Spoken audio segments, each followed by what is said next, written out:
Graça e paz, este é mini podcast Igreja Presbiteriana de Altinópolis. E hoje a gente mergulha numa análise fascinante, baseada numa reflexão do reverendo Daniezer da Silva. Olá, que tema, hein? Pois é, o ponto central é a diferença, o abismo, na verdade, entre a sabedoria humana e a sabedoria divina. Tudo isso com base em 1 Coríntios, capítulo 2. É um texto denso. Muito. E a nossa missão aqui vai ser tentar entender o que a Bíblia chama de sabedoria de Deus em mistério e por que ela bate de frente com a lógica do nosso dia a dia, né? E qual é o papel do Espírito Santo nisso tudo? Exato. E pode parecer um papo muito teológico, muito abstrato, mas as implicações são muito práticas. A fonte nos convida a questionar o que a gente valoriza, sabe? O que é sucesso, o que é ser inteligente de verdade. Gostei dessa ideia de sistemas operacionais que você mencionou antes. É como se fossem dois programas diferentes rodando. Perfeito. Não são só opiniões diferentes. São tipo dois sistemas operacionais para a vida com resultados e destinos totalmente distintos. Então vamos começar por aí, por essa tensão. A análise do reverendo já abre com esse conflito. De um lado, a sabedoria deste século. O que é isso, afinal? Não estamos falando de gente ignorante, né? Pelo contrário. E esse é o ponto mais importante, eu acho. A fonte deixa muito claro que essa sabedoria é a dos mais capazes, dos mais inteligentes. Pelos padrões do mundo, claro. Certo. A pregação cita exemplos: cientistas, grandes empresários, médicos, acadêmicos. Pessoas com um conhecimento técnico, prático, imenso. Gente que constrói coisas, cura doenças, administra impérios. Ok, então a sabedoria funciona, pelo menos no plano material. Funciona, e muito bem. O problema, segundo a análise, é que ela é manca. Manca, boa palavra. Incompleta, então? Exatamente. É uma sabedoria que só consegue enxergar até a linha do horizonte desta vida. Ela é ótima para otimizar o aqui e agora, sabe? Para acumular recursos, poder, conhecimento para os nossos 80, 90 anos no planeta. Mas não vai além disso. Não, ela não tem nenhuma resposta e nem sequer faz as perguntas sobre o que vem depois. Sobre propósito eterno, sobre a dimensão espiritual. Por isso é manca, falta um pedaço. E a consequência disso, segundo o texto, é que ela se reduz a nada, tem uma data de validade. Isso me faz pensar, sabe, nos gigantes da tecnologia. Gênios construindo o futuro, mas muitos são obcecados em resolver a morte, em estender a vida, porque essa é a única dimensão que o sistema deles consegue processar. É um exemplo perfeito. E o que é fascinante, e a análise aprofunda isso de um jeito muito forte, é que essa falha não é nova. Como assim? A fonte conecta essa sabedoria dos poderosos ao evento principal da fé cristã. O texto diz que, se os governantes daquela época tivessem conhecido a sabedoria de Deus, eles jamais teriam crucificado o Senhor da Glória. Uau! Pensa no absurdo.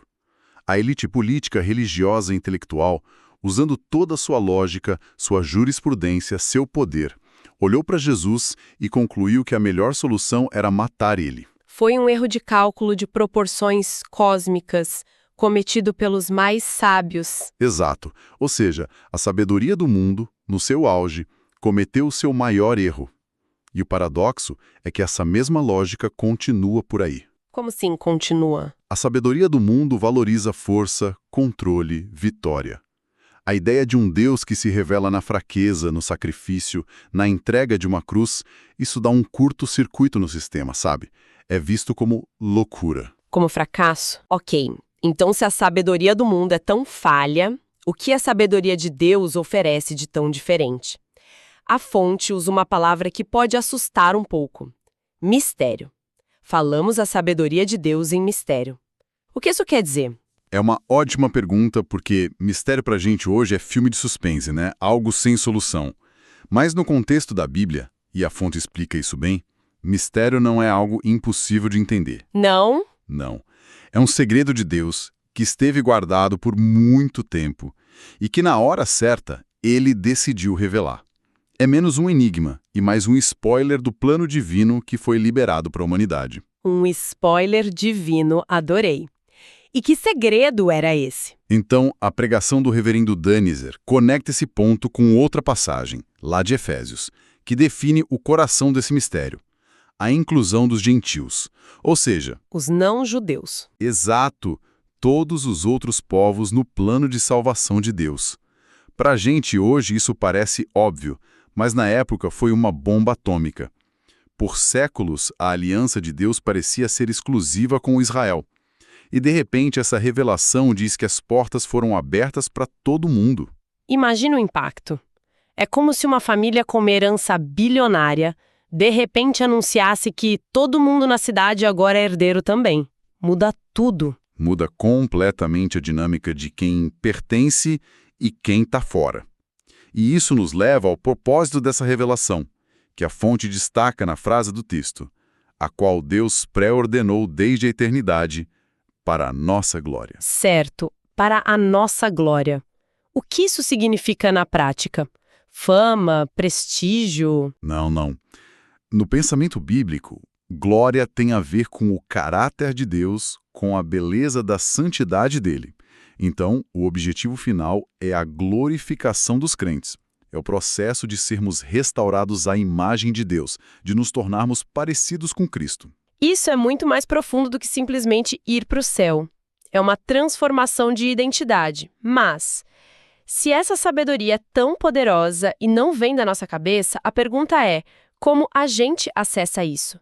A fonte cita aquele verso famoso, né? Nem olhos viram, nem ouvidos ouviram. Parece que a porta está trancada. Sim, essa primeira parte da frase estabelece a nossa total incapacidade.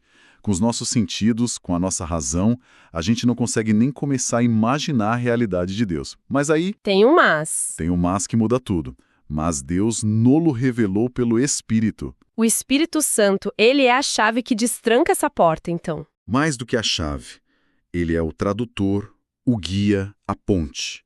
A fonte usa uma palavra forte do original, perscruta. O Espírito perscruta tudo, até as profundezas de Deus. Isso quer dizer que ele sonda, investiga, conhece intimamente a mente de Deus. Uau! E é esse mesmo Espírito que vem morar no crente. Pensa nisso. A mesma consciência que entende os pensamentos de Deus passa a se comunicar com a gente. É uma ideia vertiginosa. Quase como ter uma internet de altíssima velocidade direto para a mente do Criador. Me lembra daquela analogia do rádio que você usou. Exato. Imagina que a realidade transmite em duas frequências. A frequência AM é a do mundo. Economia, poder, status, todo mundo sintoniza. Mas tem uma frequência FM, que transmite a sabedoria de Deus. Graça, propósito, amor. E o homem natural não tem um receptor FM. Isso.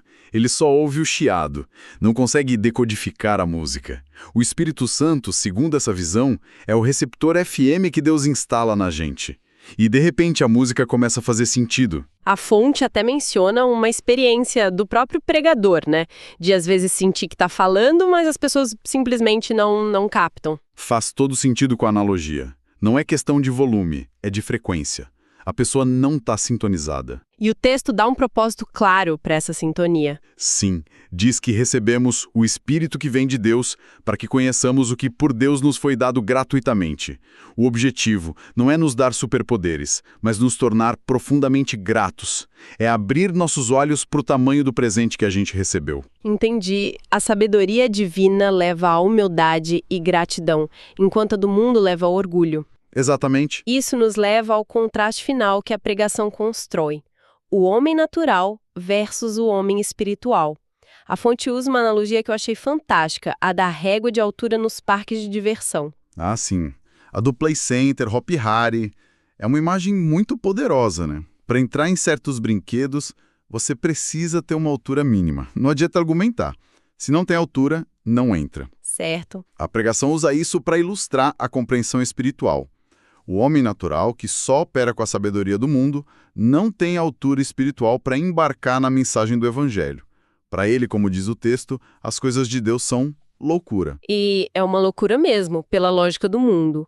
Um Deus que vira homem, que morre de forma vergonhosa para salvar gente que não merece, não tem planilha de Excel que justifique isso. Nenhuma. O homem natural olha para a régua e diz: isso não faz sentido. Meu conhecimento, minha força deveriam ser suficientes. Ele tenta medir as coisas de Deus com a régua do mundo. E, claro, não funciona. E o homem espiritual? O homem espiritual é quem recebeu do Espírito essa altura necessária. Ele agora consegue discernir bem todas as coisas. Não porque ficou mais inteligente, mas porque tem um novo padrão de medida. Tá. Mas aí vem a frase que, para mim, é a mais audaciosa de todo o texto. Nós, porém, temos a mente de Cristo. Isso soa enorme, quase arrogante. O que isso quer dizer na prática? Não significa que a gente vira onisciente, né? De forma alguma. A fonte é bem cuidadosa aqui. Ter a mente de Cristo não é ter o cérebro de Cristo, com todo o conhecimento dele. É ter a mentalidade de Cristo. É começar a ter os mesmos valores, as mesmas prioridades. É como instalar um novo sistema operacional no nosso cérebro. Essa é a analogia perfeita. O hardware é o mesmo, com nossas limitações, nossa personalidade, mas o software que roda por trás, que processa as decisões, começa a ser atualizado. E como seria essa atualização no dia a dia? Bem, o nosso sistema operacional padrão, a sabedoria do mundo, opera na base do eu. Meus direitos, meu sucesso, minha segurança. A mente de Cristo opera na base do outro e do Deus. Entendi. Pensa num conflito no trabalho. A mente do mundo diz, preciso proteger minha posição, vencer o argumento. A mente de Cristo pergunta, qual atitude promove a paz, a reconciliação, mesmo que custe meu orgulho? É uma mudança radical. É uma recalibragem completa do nosso GPS moral. Deixar de navegar pelo mapa do egoísmo e passar a usar o mapa do reino de Deus. Exatamente. E é um processo, né? Ninguém recebe essa mente pronta da noite para o dia. É uma jornada, onde a gente aprende a ouvir mais a frequência FM do espírito e menos o chiado AM do mundo. Então, para a gente amarrar tudo, a grande lição dessa análise é que a sabedoria que a fé cristã propõe não tem a ver com QI, com diploma na parede, é sobre uma transformação de percepção. Uma mudança de como a gente vê o mundo. Isso, uma obra que, segundo a fonte, só o Espírito de Deus pode realizar. E essa é a beleza e a esperança da mensagem, né? Não é algo que a gente conquista com esforço, é um dom. A fonte encerra mostrando que é nessa transformação, nesse novo jeito de viver concedido por Deus, através de Jesus Cristo, que se encontra a verdadeira paz e o verdadeiro propósito. Algo que a sabedoria deste mundo simplesmente não consegue oferecer. E fica uma pergunta para a gente continuar pensando, né? Se ter a mente de Cristo é ver o mundo por essas lentes de graça e amor, em que áreas da nossa vida a sabedoria do mundo ainda está ditando as regras? Talvez sem a gente nem perceber. Uma reflexão e tanto. E parece que o reverendo Daniezer encerra seu programa com essa mesma nota, agradecendo a audiência. Isso. Ele se despede dizendo, obrigado por assistir mais este programa.